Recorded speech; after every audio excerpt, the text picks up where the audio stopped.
오늘 우리에게 주시는 하나님의 말씀은 구약성경 창세기 4장 1절에서 8절까지의 말씀과 전도서 11장 7절에서 10절까지 말씀입니다.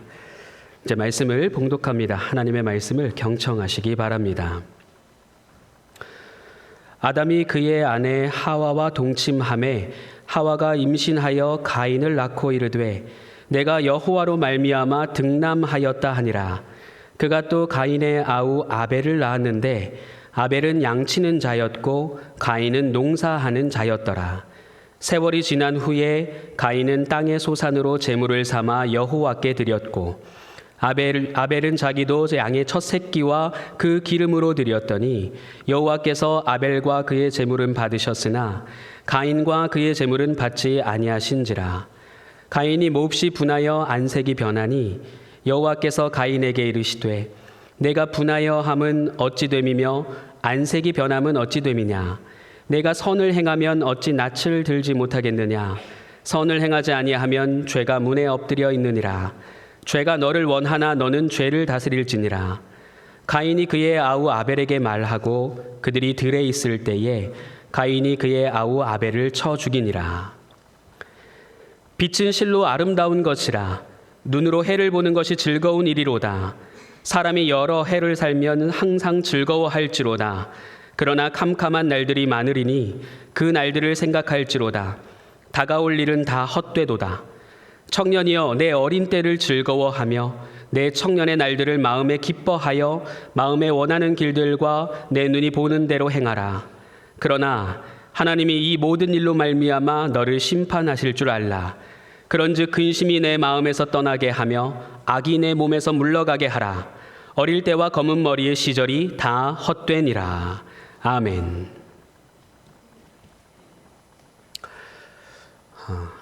여러분은 가장 좋아하는 성경책이 어떤 성경책을 좋아하시는지 궁금합니다. 목사님, 저는 책이랑 담 싸운 지 오래되었습니다 하는 그런 분들도 그래도 우리 예수 믿는 분들이기에 좋아하는 구절이 포함된 책이라도 생각해 낼 수 있겠죠. 가장 좋아하고 사랑하는 책 한 권을 한번 생각해 보십시오. 성경책입니다. 성경책. 어떤 책을 제일 좋아했는가 한번 생각해 보시고요. 찬송가 199장에 보면 나의 사랑하는 책 비록 헤어졌으나 어머니의 무릎 위에 앉아서 하는 찬송가가 있습니다. 여러분들 다 이 찬송가를 잘 아실 텐데요. 저 가운데 제가 색을 칠해 놓은 비록 헤어졌으나 라고 하는 말을 우리 국어로 보면 앞에 있는 단어와 조합시킬 때의 의미가 다르고 뒤에 있는 단어와 조합을 시킬 때에도 의미가 달라지는 것을 우리가 알 수 있습니다. 지금 저 찬송가 가사에서 헤어졌다고 하는 것은 어떤 뜻일까요? 나를 무릎 위에 앉혀놓고 그 말씀을 읽어줬던 어머니로 만약에 비유를 한다면 어머니와 작별했다, 헤어졌다 이런 의미로 읽을 수도 있겠죠. 반대로 그 앞에 있는 단어 책이라고 하는 단어랑 연동이 되면 어떻습니까? 낡아졌다는 뜻이죠. 하도 많이 봐가지고 책이 닳고 낡아졌다는 뜻입니다. 그러니까 앞에 있는 단어와 혹은 뒤에 있는 단어와 어떻게 조합을 시키느냐에 따라서 그 의미가 달라지기도 하죠. 일부 예배 때 제가 이렇게 설명을 했어야 되는데 뒤에 있는 어머님이랑 연동을 시키면 헤어졌다는 뜻만 설명하고 넘어갔더니 일부 설교 끝나고 목사님 찬송가 그 가사는 책이 낡았다는 뜻이에요. 이렇게 바로 피드백이 들어오더라고요. 그래서 제가 정확하게 설명을 드리려고 이렇게 말씀을 드렸습니다. 사실 이 찬송가 가사의 의미는 하도 어머니께서 자주 성경책을 보셔가지고 낡았다는 뜻이 됩니다. 그런데 어쨌든 우리 국어상으로 뒤에 있는 단어와도 연동을 시킬 수 있다 하는 그 사실을 말씀을 드렸는데요. 이 말씀은 이따가 전도서에 대해서 낯설게 읽기를 제가 시도할 건데 그 시도할 때 좋은 하나의 방법이 됩니다. 그래서 제가 먼저 말씀드렸어요. 어쨌든 책과 헤어졌다는 의미로 만약에 생각한다면 성경책을 하도 읽지 않아서 이제 성경책과 헤어졌다. 뭐 이런 의미도 어쨌든 상통은 합니다. 의미가 되긴 돼요.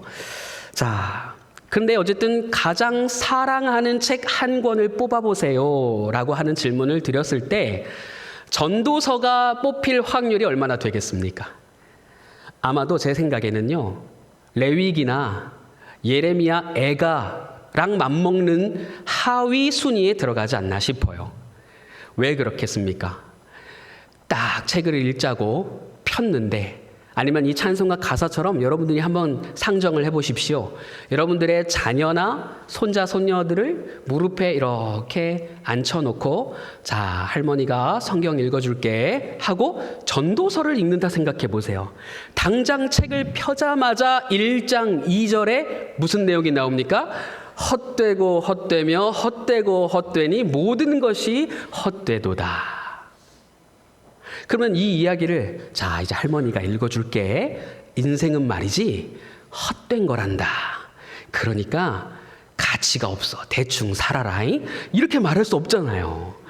가장 의미를 찾고 싶고 뭔가 은혜를 받고자 하는 책을 우리가 성경책이라 이렇게 의미 부여를 하는데, 전도서를 읽다 보면 특별히 더군다나 어린 자녀들이나 다음 세대 학생들에게 전도서를 읽어줄 때에는 참 난감한 것도 사실이라 이 말입니다. 근데 이 헛되고 헛되다라고 하는 이야기를 아주 지독한 현실과 맞물려서 이야기를 한다면 그래도 중고등학생이나 청년들까지는 읽을 수는 있을 것 같아요. 예를 들어서 말이죠. 아빠, 내가 있잖아. 인생 한 번 사는 거 한번 죽어라 놀아볼게. 그래? 그래, 한번 놀아봐. 아빠도 놀아보니까 그래, 놀만 하더라. 저기 예루살렘 동편에 가면 거기 지하에 내려가는 그 동굴이 있어. 거기 가면 좋은 나이트가 있어.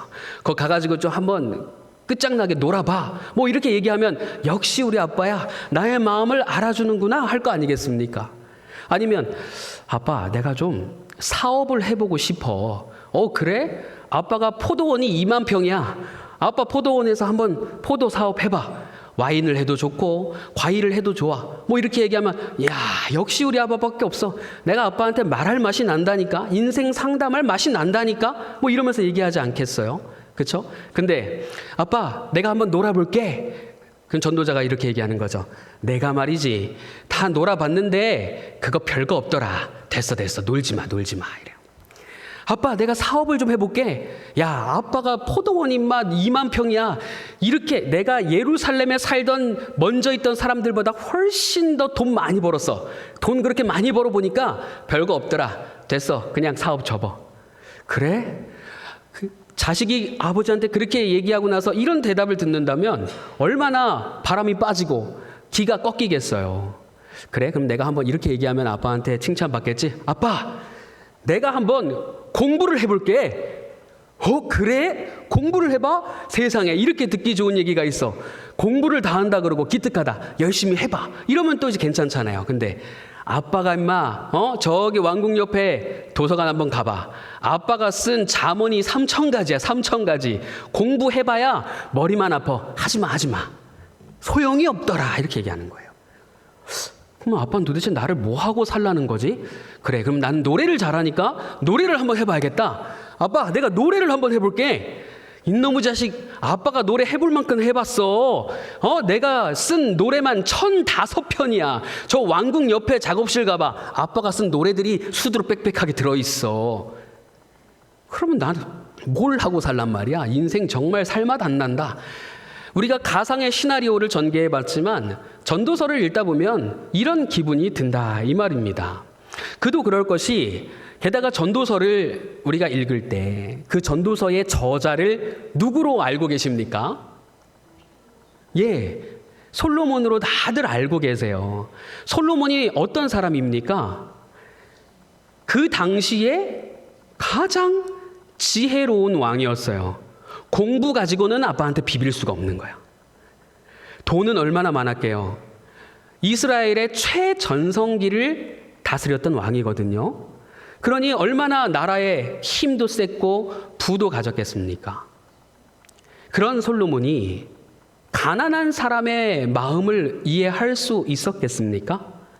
혹은 공부 못하는 사람의 그 서러움을 이해했겠습니까? 여러분, 공부 못하는 사람도요, 나름대로 그 공부 못하는 거에 대한 서러움이 얼마나 크다고요. 그런데 솔로몬이 공부를 하는 것도 무익하고 의미가 없다. 돈을 많이 버는 것도 무익하고 의미가 없다. 아니, 자기는 다 할 거 다 해놓고, 심지어 자기 와이프가 몇 명이요? 3,000명이요. 다른 건 다 몰라도 와이프 3,000명은 한번 더 보고 싶다, 이런 생각 하시는 분들도 혹시 계신가요? 솔로몬이 자기는 할 거 다 해놓고 자기 책을 읽는 많은 사람들에게는 하지 말라 그러고 헛되다 그러니까 이게 뭔가 지금 안 맞는다, 이 말입니다. 근데 여러분, 제가 오늘 전도서에 대한 이미지를 좀 한번 바꿔보겠다고 말씀드렸죠. 낯설게 읽기를 한번 시도해 보겠다 했어요.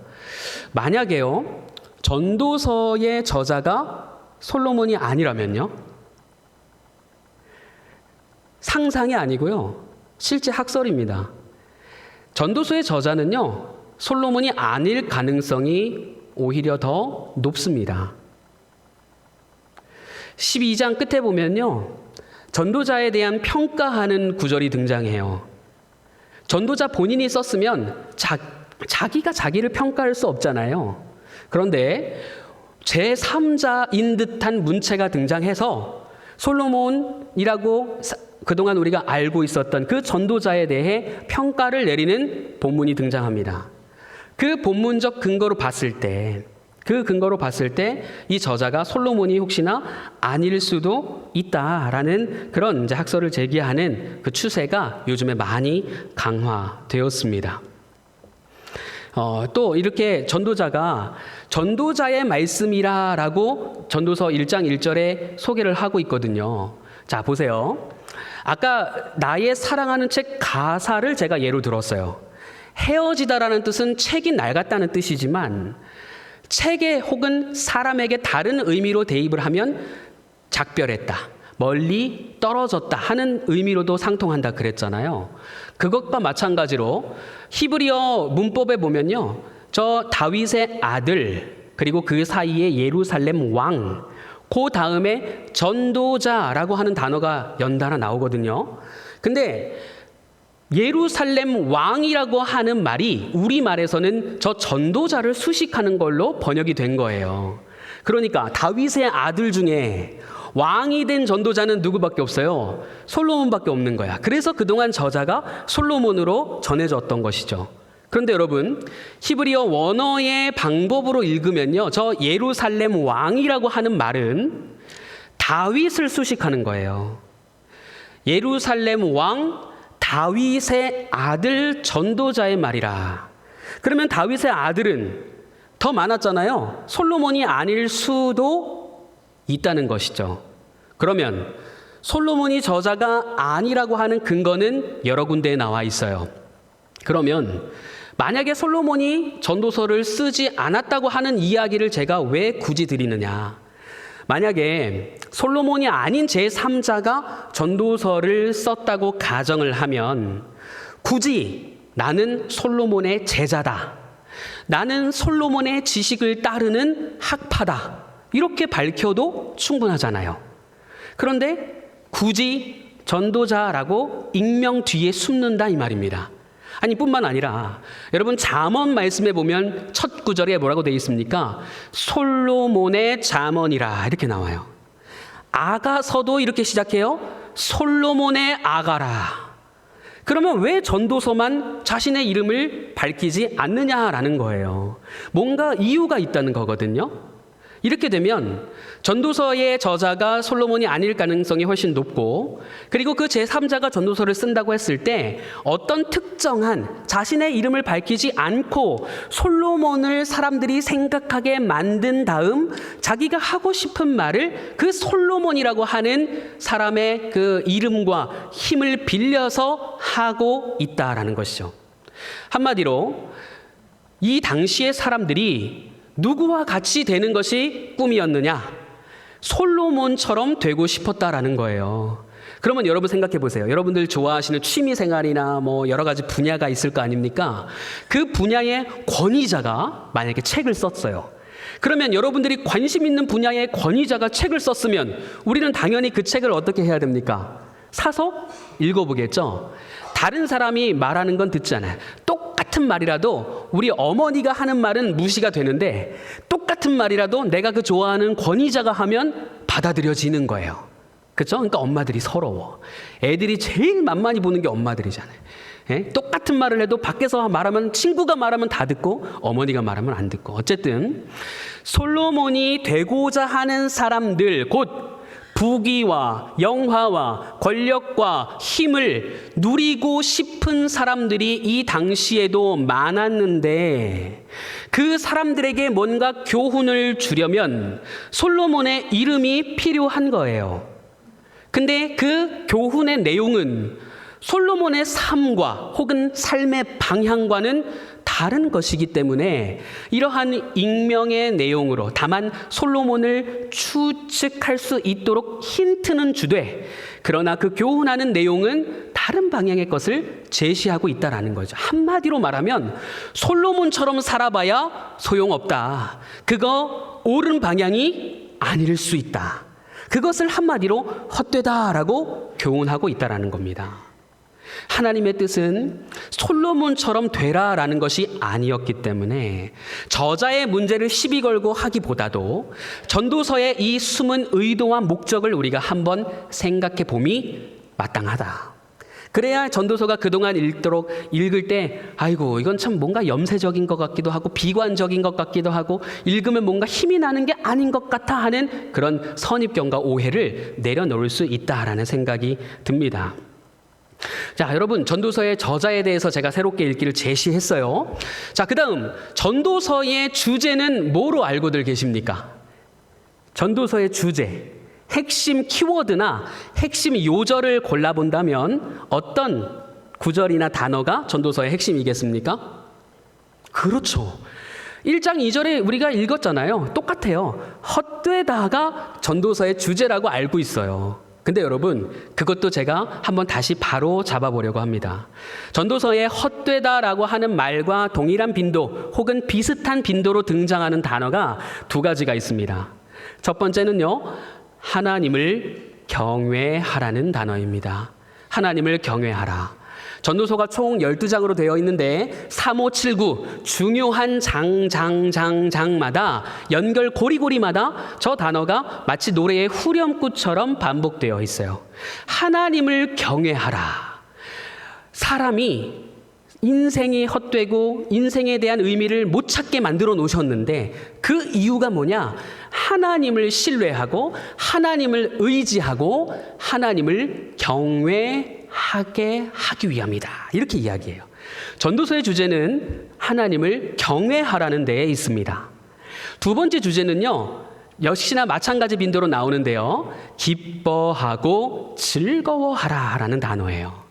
하나님이 해 아래에서 내게 주신 모든 헛된 날에, 자, 여기서부터 같이 읽어볼게요. 시작.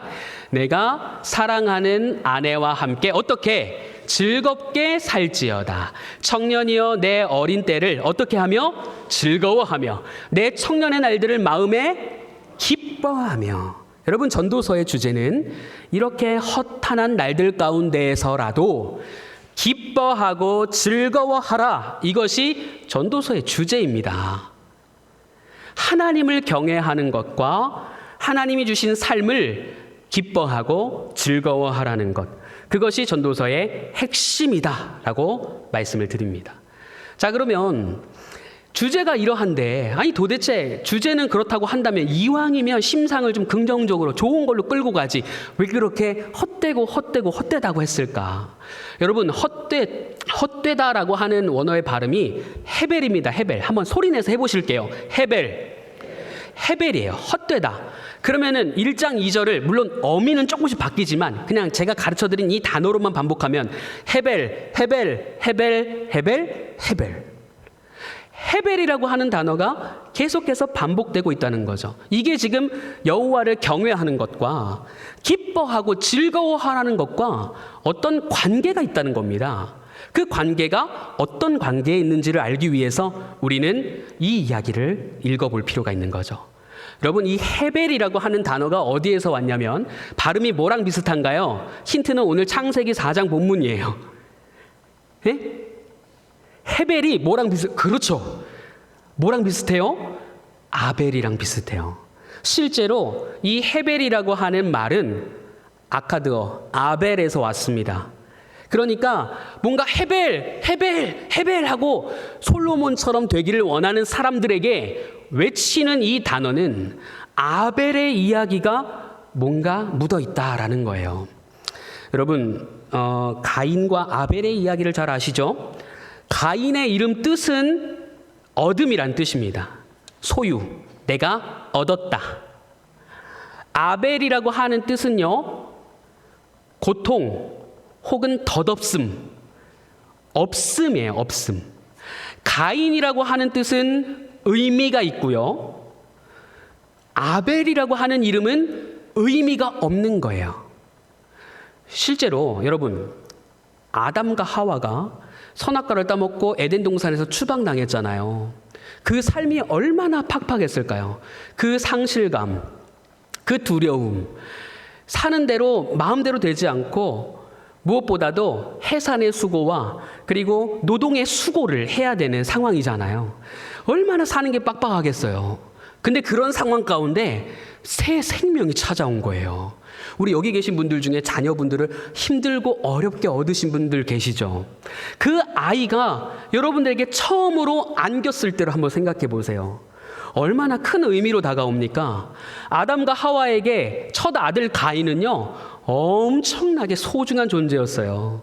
그래서 그 가인을 손에 안고 하나님 앞에 올려드리고 어떻게 얘기합니까? 여호와께서 우리에게 선물을 주셨다. 아들을 얻었다라고 얘기합니다. 얻음. 그래서 그 이름을 가인이라고 지은 것이죠. 근데 이미 하나님과 관계가 완전히 깨졌잖아요. 가인을 얻었다고 한들 아담과 하와의 삶이 드라마틱하게 바뀌겠습니까? 그러지 못한 거죠. 여전히 힘들고 여전히 고통 중에 있는 삶이었기에 그 다음 아들 아벨이 왔을 때에는 이름을 말 그대로 아벨이라고 지어버린 거예요. 인생이 의미가 없다. 가인을 얻었을 때는 두 손 높이 들어서 여호와로 인하여서 아들을 얻었다 감사했는데, 아벨을 낳을 때에는 이름도 의미가 없음이고 하나님 앞에 감사하는 그 장면도 보이지를 않아요. 문제는 이 둘 사이의 일에서 일어났어요. 가인도 제사를 드렸고 아벨도 제사를 드렸는데 하나님이 누구의 제사를 받으십니까? 누구의 제사를 받으셨습니까? 아벨의 제사를 받으셨어요.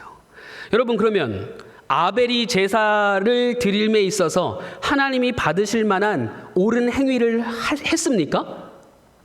반대로 가인의 제사를 받지 않을 나쁜 행위를 가인이 했습니까? 이게 사람이요, 지금까지 우리는 쭉 들어온 익숙한 거가 있어서 일단 가인은 나쁜 놈, 아벨은 착한 놈. 그러면 일단 우리는 결과를 정해놓고 생각하죠. 가인은 하나님이 예배를 안 받으신 몹쓸 이유가 있을 것이요, 아벨은 하나님이 예배를 받으신 좋은 이유가 있을 것이요. 스스로 그렇게 생각을 한다 이 말입니다. 그런데 성경에는 절대로 그거에 대한 평가가 없어요. 만약에 하나님께서 가인의 제사를 받지 않으셨음이 가인을 버린 게 아니라 어떤 하나의 시험이었다면, 가인은요, 자신의 제사를 하나님이 받아주시지 않으시자 하나님이 자기를 버린 줄 알았어요.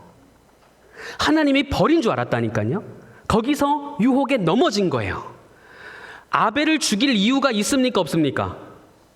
하나님이 아벨의 제사를 받았다고 해서 가인이 아벨을 죽여야 합니까? 그렇지 않아도 되거든요. 꼭 죽이는 선택을 하지 않았어도 돼요. 그런데 가인은 그 시험대에서 실패하고 맙니다. 하나님의 시험을 넘어가지 못했어요. 하나님이 내 예배를 받지 않으셨음은 곧 나를 버리셨다, 이렇게 착각하고 오해한 것입니다. 그래서 그 아벨을 빈 들로 유인하죠. 의도적으로 살인 목적을 가지고 조용한 빈들로 불러내서 살해를 저질러 버립니다. 아벨의 인생은 어떻습니까? 뭘 특출난 게 없어요. 별다른 기록이 그냥요 살다가 형한테 맞아 죽었어요. 아무런 이유가 없어요. 둘이 불화가 있었다, 둘이 싸우고 다퉜다, 앙숙이었다, 이런 얘기 없습니다. 마치 에서와 야곱처럼 뭐 복중에서부터 뒤꿈치를 잡네, 네가 먼저 나오네, 내가 먼저 나가네, 그런 싸움이 없어요. 그런데도 불구하고 가인은 뭔가를 자꾸만 얻고자 하고 자기의 이름대로 뭔가를 자꾸 뺏고자 하고 얻고자 하고 만족하고자 하는 그 성향과 기질을 갖고 있었는데, 그 선택을 자기의 이름대로 그냥 본능적으로 한 것뿐이에요. 아벨은 그 인생이야말로 정말 허무한 죽음이 아닐 수 없습니다. 이와 같은 아벨에 대한 외침, 헤벨이라고 했을 때 아벨의 삶을 많은 유대인들이 떠올리고 생각하게 되었을 것인데, 그렇다면 이 가인과 아벨에 대한 이야기에서 오늘날 우리가 어떤 교훈을 얻을 수가 있겠는가, 세 가지를 알아보려고 합니다. 여러분들 자녀들에게 만약에 제가 기도해 준다고 생각을 해보시고 솔로몬처럼 되게 해 주시옵소서라고 하면 아멘 하시겠습니까? 안 하시겠습니까? 당연히 하죠. 아니, 함정 아니니까 편하게 생각하세요. 항상 제가 설교하면 함정을 판다고 생각해서 대답을 안 하시는데 그럴 필요가 전혀 없어요. 설령 함정이어도 괜찮아요. 제가 여러분들 자녀들 월삭 기도회 때마다 나오는 학생들 머리에 안수하고 기도해줘요. 솔로몬과 같은 지혜를 달라고 실제로 기도합니다. 그런데 만약에 아벨과 같이 되게 해 주시옵소서 이렇게 기도하면 여러분 아멘이 선뜻 나옵니까? 만약에 아벨의 스토리에 대해서 다 아신다는 가정하에 아벨처럼 되게 해 주시옵소서 이렇게 기도하면 이게 나오겠어요? 잘 나오지 않고 저도 그런 기도가 입 밖으로 잘 나오지를 않아요. 그렇죠? 모두가 기본적으로 우리는 가인을 사랑하는 존재입니까? 아벨을 사랑하는 존재입니까? 우리의 본질상 아벨이 하나님께서 제사를 받았으니까 아벨을 선호할 것 같잖아요.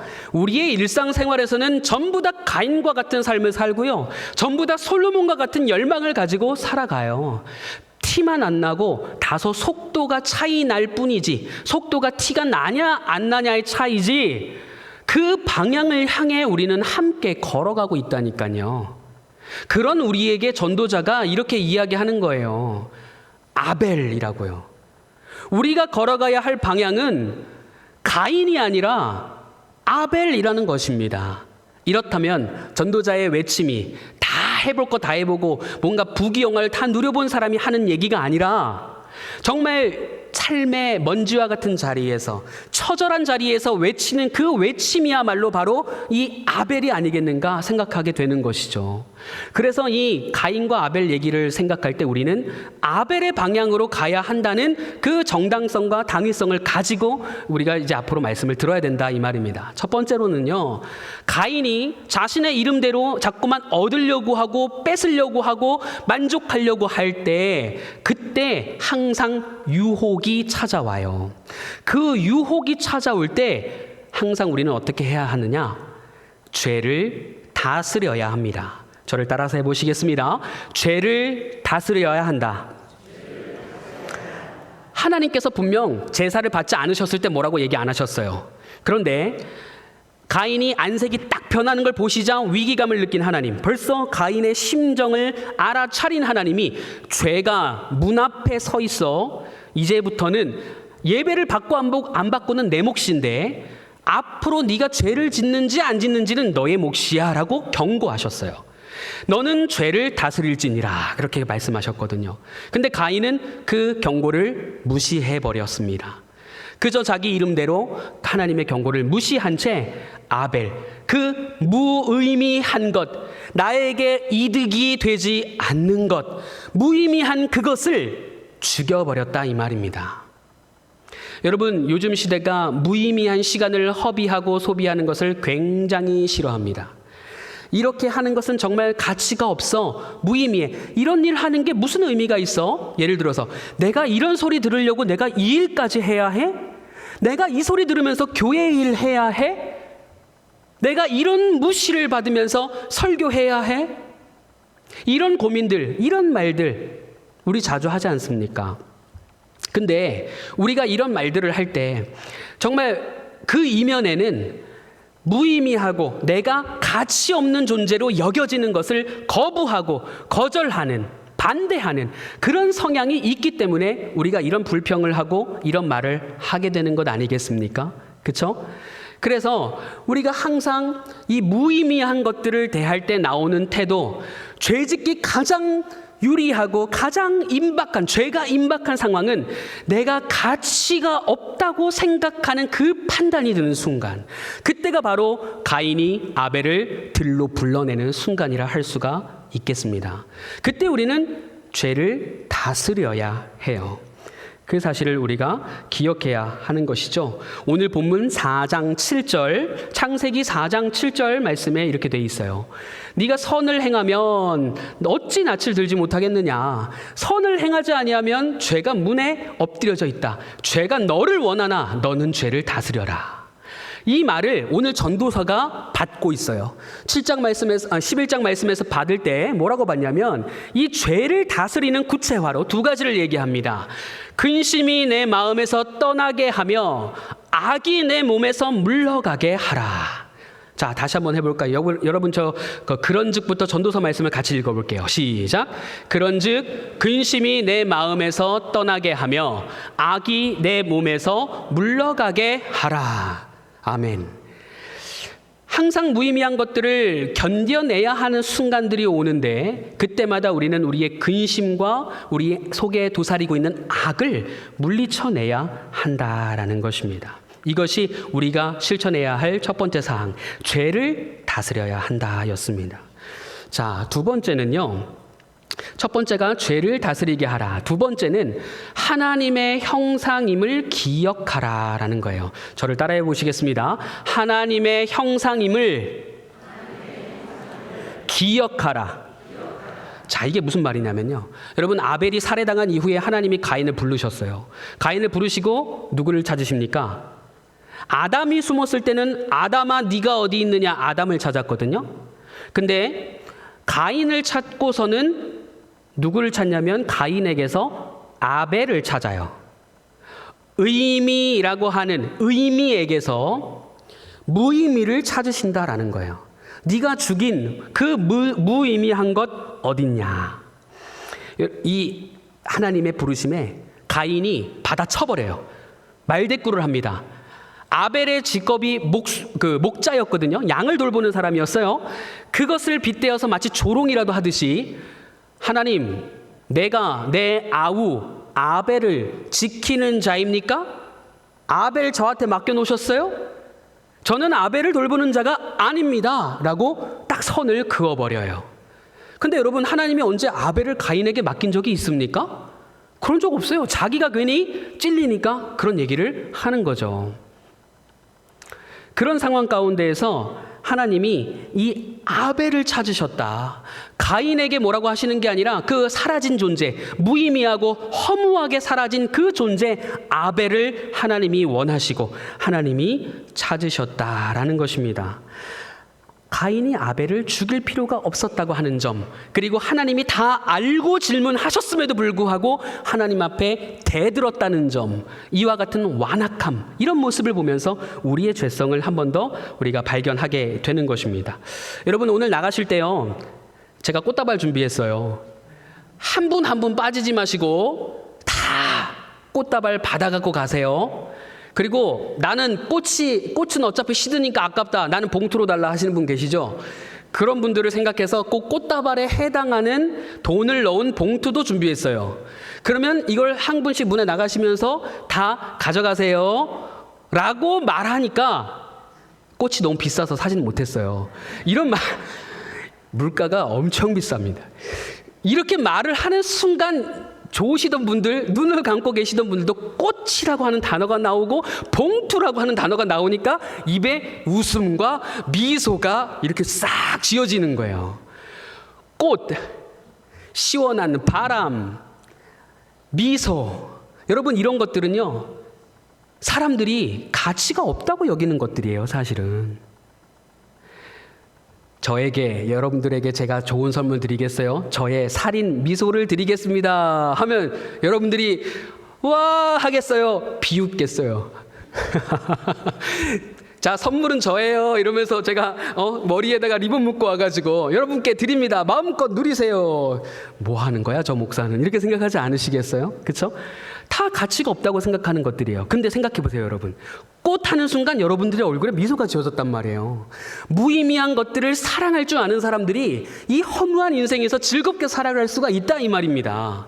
여러분, 꽃, 하늘, 바람, 구름, 바람 잡을 수 있어요?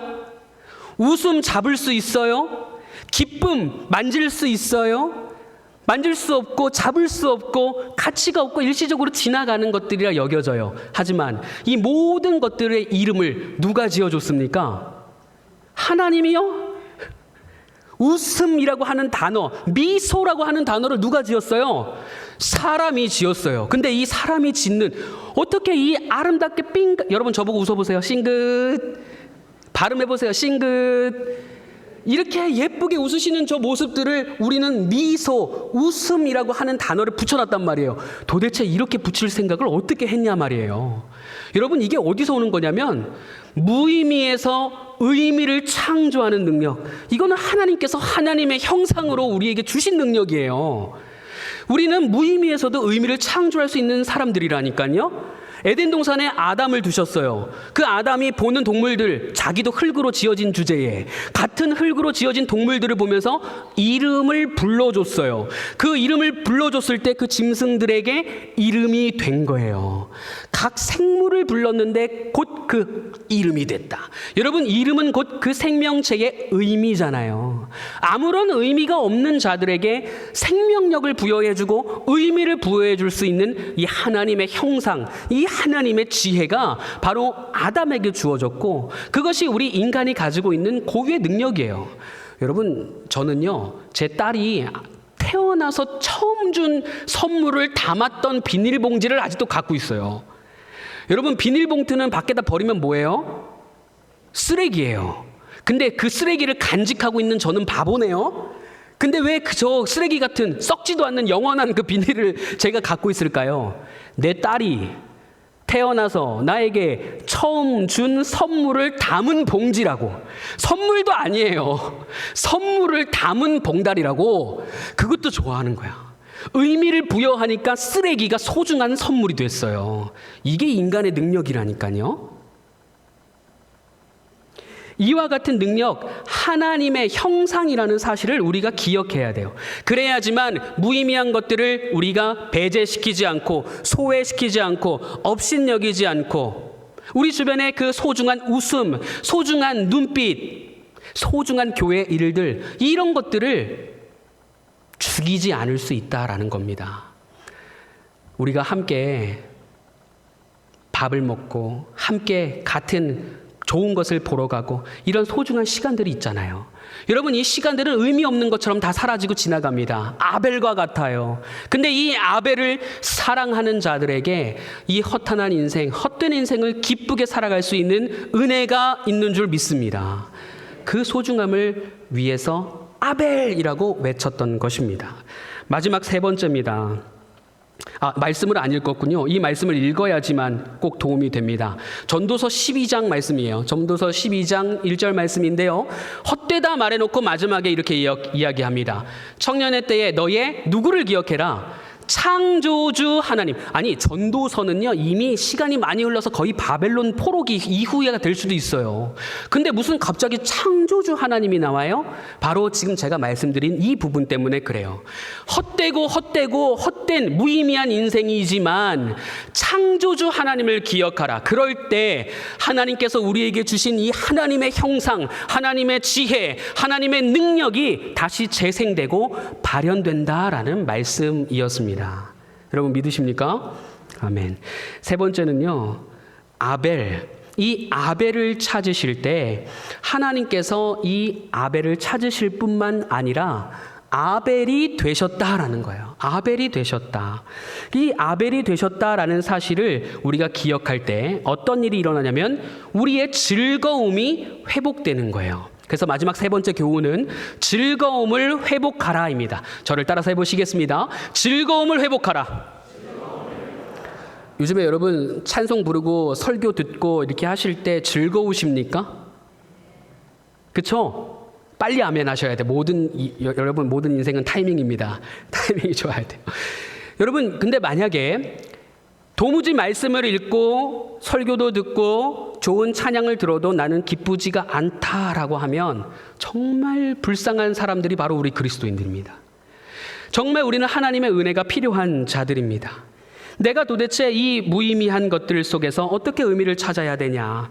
정말 나는 가인으로 살고 싶다. 솔로몬으로 살고 싶다. 그런데 왜 하나님은 내 기도도 안 들어주시고 남의 기도는 잘 들어주시고 내 기도를 하면 하나도 안 되고 남의 기도하면 바로 응답되고 도대체 왜 이런 차별 대우가 있는 것인지 하면서 원망이 들고 불평이 들고 하면 우리는 전적으로 하나님 앞에 기도해야 하는 것입니다.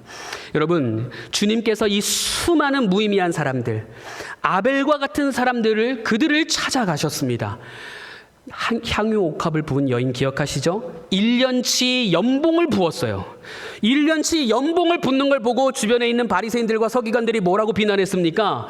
그거 아껴서 좋은 일에 썼으면 더 좋았을 것을 어찌 저렇게 낭비하느냐 그랬어요.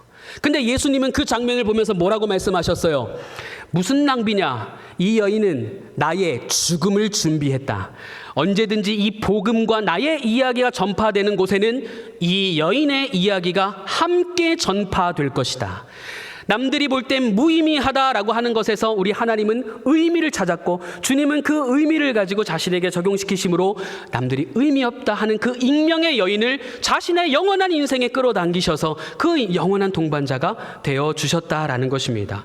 날 때부터 혈루병에 걸린 여인은 어떻습니까? 날 때부터 앞을 보지 못했던 시각장애인은 어떻습니까? 이 사람들의 탄식과 한숨, 이 바람과 같은 아벨이란 뜻이 한숨, 바람이란 뜻도 있거든요. 이들의 이 한숨을 주님께서 들으시고 그들의 한숨이 되어서 그들과 한 몸이 되시고 그들과 같은 아벨이 되셔서 가장 의미 없고 가장 비참하고 가장 어이없고 가장 무가치한 모습으로 이 땅에서 돌아가셨다 이 말입니다. 그런 인생을 사셨던 분이 우리 주님이시라면 누가 그 인생을 의미 없다 그러고 누가 그 인생을 가치 없다고 말할 수 있겠습니까? 그분이 우리 주님이신데 말입니다. 우리도 역시 아벨 아닙니까? 가인이 되기를 원하지만 우리의 지독한 현실, 아니 지독하다기보단 정확한 현실은 우리 모두가 다 아벨이라는 사실입니다. 그런데 그런 아벨을 의미 없이 하는 게 아니라 그 아벨이 같은 아벨이 되어주셔서 우리를 위해 죽으시고 우리를 살리셔서 우리를 사랑하신다 말씀하시고 우리와 영원히 거하시는 분이 바로 우리 주 예수 그리스도다. 그러므로 우리의 고백은 주님 내가 바로 아벨입니다 라고 할 수밖에 없는 일이지요. 그 아벨들을 위해서 우리 주님이 친히 아벨이 되셨으므로 우리 삶의 즐거움이 회복될 수가 있는 것입니다. 우리가 만약에 이런 즐거움을 잃는다면 수많은 가인들과 수많은 솔로몬들이 가득한 이 세상 가운데 금방 질식해서 죽어버릴 것입니다. 오늘 이 말씀을 듣고 예배를 드리고 문을 밖으로 나서는 여러분들의 삶에 지나가는 꽃에도 불어가는 바람에도 기분이 좋아지고 여러분들의 그 삶에 즐거움이 회복되시기를 주님의 이름으로 축원합니다. 여러분 사그라들었던 이 즐거움이 여러분들을 통하여서 다시 회복될 것입니다. 이와 같이 이 무의미한 것들을 사랑하는 사람들, 그 사람들이 바로 교회인 것입니다. 죄를 다스리십시오. 하나님의 형상임을 기억하십시오. 즐거움을 회복하십시오. 그리하여서 세상의 모든 아벨들을 끌어안고 그들과 함께 주님이 주시는 하나님 나라의 평안함을 가지고 살아가는 우리 모두가 되기를 주님의 이름으로 축원합니다. 이 시간 함께 이 마음을 가지고 옆에 계신 분들과 이렇게 인사 나눠 보겠습니다. 꽃처럼 예뻐요. 산처럼 듬직해요. 마지막이에요. 참 아름다우세요. 여러분 저에게도 해주셔야죠. 참 아름다우세요. 그동안 외면했던 꽃들과 바람과 흘러가는 구름과 모든 것들로 인하여서 우리의 즐거움은 회복될지어다. 우리 이 시간 함께 찬양합시다.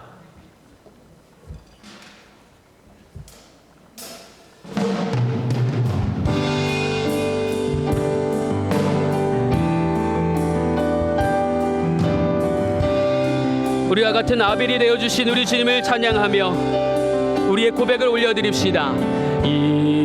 이곳에 생명샘 솟아나 눈물 골짜. 아벨과 같은 우리 가운데에 생명을 허락하여 주셔서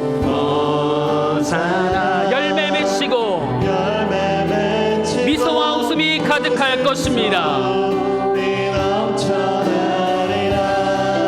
하늘이 열리고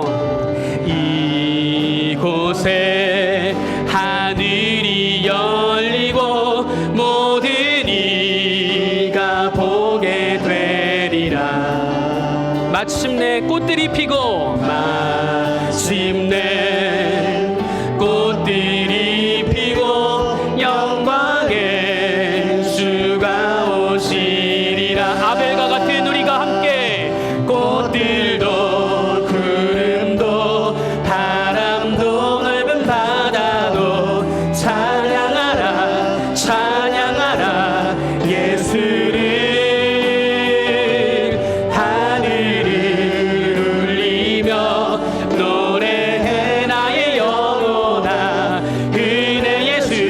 다시 한번 노래합시다. 꽃과 같은 우리의 인생 가운데 꽃들도 구름도 바람도 나 주님의 놀라운 역사를 이루어 주시옵소서. 찬양하라 예수를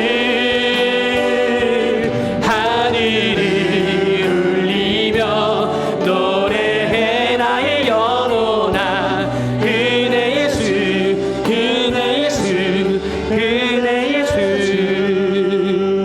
사랑하시는 아버지 하나님, 많은 사람들이 우리를 아벨이라 부르지만 그러나 우리는 꽃과 같은 아름다움을 머금은 하나님의 형상임을 고백합니다. 하나님, 우리가 하나님의 형상으로서 무의미한 것들을 죽이기에 혈안되기보다는 그 무의미한 것들에게 생명을 불어넣는 하나님의 형상으로 살아가게 하여 주시옵소서. 죄를 다스리게 하여 주시옵소서. 근심이 떠나가게 하시고 모든 악이 물러가게 하여 주시옵소서. 그리하여서 우리의 삶 가운데 모든 즐거움이 회복되게 하여 주시옵소서. 예수 그리스도의 이름으로 기도합니다. 아멘.